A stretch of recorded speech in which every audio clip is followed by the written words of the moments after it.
तो चलिए दर्शकों, गुड मॉर्निंग भारत में आगे बढ़ेंगे और बात उत्तर प्रदेश के बहराइच जिले की करेंगे, जहां पर भेड़िए का आतंक थमने का नाम नहीं ले रहा है। आपको बता दें, भेड़िए ने एक बकरी को निवाला बनाया है, जिसके बाद से ग्रामीणों में दहशत बरकरार है। पिछले तकरीबन 3 महीने से बहराइच के तकरीबन 40 गांव जो आदमखोर भेड़िए की दहशत से परेशान हैं, एक बार फिर आदमखोर भेड़िए ने एक बकरी को निवाला बनाया है। रामगांव के मुकेरिया बेहननपुरवा गांव में, जहां पर इस भेड़िए ने एक बकरी को अपना निवाला बनाया है।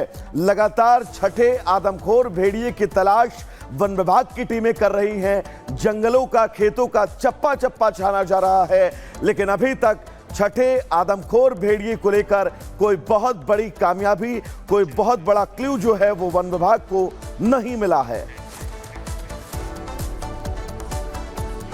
और चलिए अगली बड़ी खबर सामने आ रही है बिहार के नवादा से, जहां पर दबंगों का कहर देखने को मिला और यहां दबंगों ने एक पूरी बस्ती को आग के हवाले कर दिया, जहां 80 घर जलकर राख हो गए हैं। इसके बाद से बिहार प्रशासन और पुलिस हरकत में आए और इस मामले में एक्शन लिया गया है। इसी से जुड़ी रिपोर्ट आपको दिखाते हैं।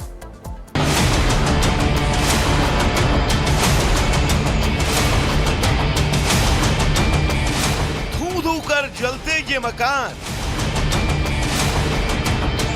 और राख होती बस्तियां, या किसी के आशियाने को नहीं जला रही, बल्कि उस सोए हुए सिस्टम को स्वाहा कर रही है, जिस पर आम जनमानस के हक में फैसले लेने की जिम्मेदारी है। यह आग उस व्यवस्था को अपने धुएं में धूमिल कर रही है, जिस पर किसी मजलूम को सुरक्षा का भरोसा देना था। ये तस्वीरें बिहार के नवादा की हैं, जहां दबंगों ने जमकर तांडव किया। पुलिस प्रशासन से बेखौफ मनगढ़ों ने एक दलित बस्ती को आग के हवाले कर दिया।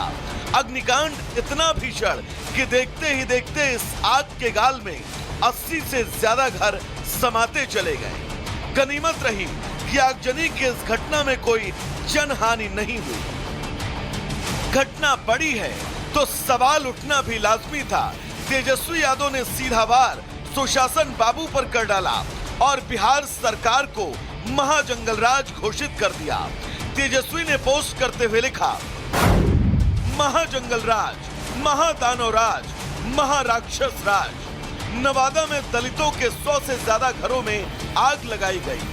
नरेंद्र मोदी और नीतीश कुमार के राज में बिहार में आग ही आग। मुख्यमंत्री नीतीश कुमार बेफिक्र, एनडीए के सहयोगी दल बेखबर। गरीब जले मगर इन्हें क्या। दलितों पर अत्याचार बर्दाश्त नहीं होगा। फिलहाल अब पूरी बस्ती को छावनी में तब्दील कर दिया गया है। पुलिस प्रशासन के आला अधिकारी घटना पर नजर बनाए हुए हैं। कुछ लोगों द्वारा आरोप लगाया जा रहा है कि पत्थर लगाया गया, तो उनकी हम लोग जाँच कर रहे हैं और जाँच करके नियमानुसार कार्रवाई। गोली की फायरिंग की बात आ रही है, हाँ, उस पर भी पुलिस जाँच करेगी। घटना का कारण क्या है सर? घटना का कारण प्रथम दृष्टया में लगता है कि कुछ भूमि विवाद का मामला है।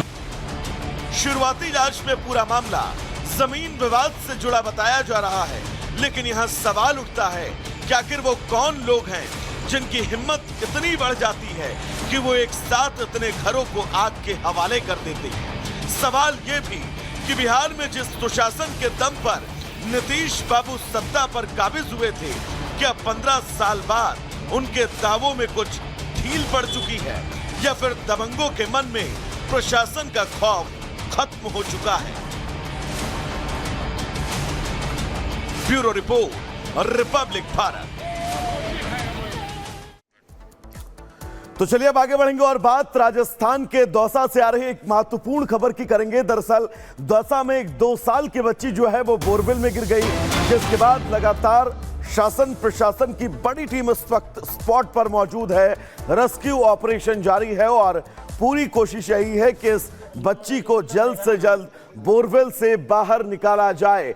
उस रेस्क्यू ऑपरेशन की तस्वीर भी हम आपको दिखा रहे हैं, जहां पर 2 साल की बच्ची गिरी है। मौके पर आला अधिकारी मौजूद हैं। बांदीकुई इलाके का ये पूरा मामला। भाई साफ हवा पीरी एसडीआरएफ और एनडीआरएफ की टीम है जो कि मौके पर रेस्क्यू ऑपरेशन कर रही है। इसके अलावा आप पीछे भी जैसा कि देख सकते हैं कि जब हमें घटना की जानकारी हुई थी तो मौके पे पीएचडी और पीडब्ल्यूडी की टीम को भेज दिया था कि हमें वर्टिकल और हॉरिजॉन्टल ड्रिलिंग करके यदि हमें रेस्क्यू करने की आवश्यकता पड़ी तो वो साथ में करें। इसके अलावा बच्चे के पास हमने ऑक्सीजन सप्लाई के लिए जो है मेडिकल की टीम हमारी यहाँ पर आ गई थी और बच्चे को हम खाना देने का भी प्रयास कर रहे हैं।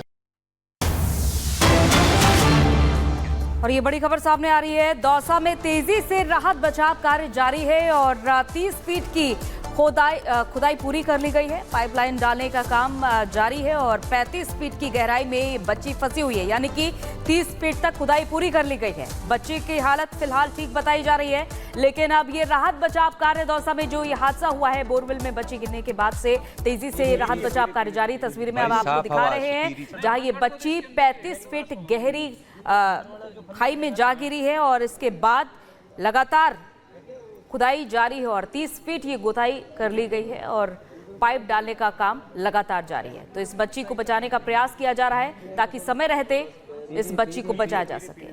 भाई साफ हवा सुपीरी बंगड़ को तो इसके अंदर ही रहने।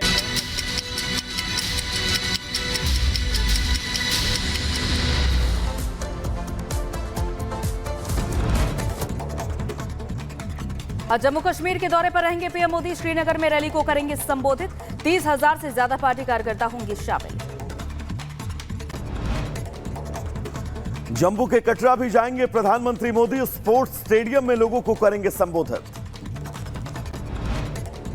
21 सितंबर से 23 सितंबर तक अमेरिका दौरे पर रहेंगे पीएम मोदी। क्वाड शिखर सम्मेलन में होंगे शामिल। राष्ट्रपति जो बाइडेन करेंगे बैठक की मेजबानी। प्रधानमंत्री मोदी न्यूयॉर्क में संयुक्त राष्ट्र महासभा को करेंगे संबोधित। यात्रा के दौरान पीएम कई नेताओं से करेंगे द्विपक्षीय बैठक। आज होगी वक्फ बिल पर जेपीसी की बैठक। सुबह 11 बजे संसद भवन में वक्फ बिल पर होगी चर्चा। एक देश एक चुनाव का प्रस्ताव कैबिनेट से मंजूर। शीतकालीन सत्र में बिल लाएगी सरकार। 2029 में एक साथ हो सकते हैं चुनाव। एक देश एक चुनाव पर विपक्षी दलों से बात करने के लिए 3 मंत्रियों को सौंपी गई जिम्मेदारी। राजनाथ सिंह, अर्जुन राम मेघवाल और किरण रिजिजू करेंगे चर्चा। उधर हरियाणा विधानसभा चुनाव के लिए बीजेपी आज जारी करेगा घोषणा पत्र। जेपी नड्डा और मुख्यमंत्री नायब सिंह सैनी लॉन्च करेंगे संकल्प पत्र। आज अयोध्या के दौरे पर रहेंगे सीएम योगी आदित्यनाथ। मिल्कीपुर विधानसभा क्षेत्र में जनसभा को संबोधित करेंगे। सीएम योगी मिल्कीपुर को 1000 करोड़ की परियोजनाओं की देंगे सौगात। 3 महीने के अंदर दूसरी बार देंगे विकास का तोहफा। 3 महीने के अंदर दूसरी बार दरअसल सीएम योगी यहां पर पहुंच रहे हैं।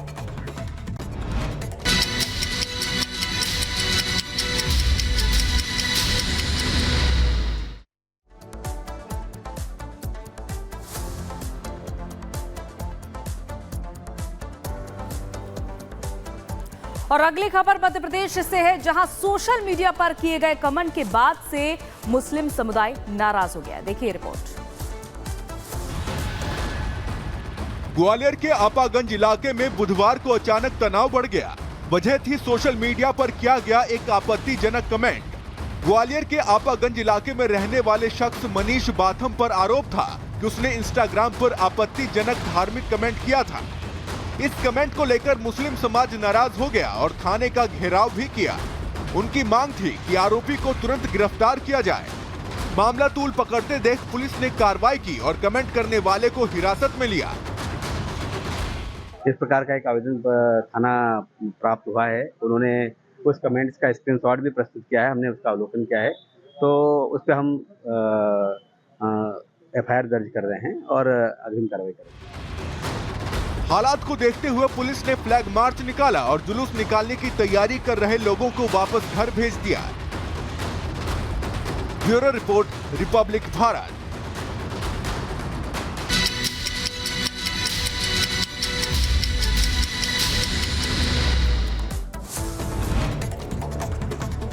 लेबनान सीरियल धमाकों में अब तक 32 लोगों की मौत, कई हजारों घायल। वॉकी टॉकी, सोलर पैनल में भी धमाके हुए।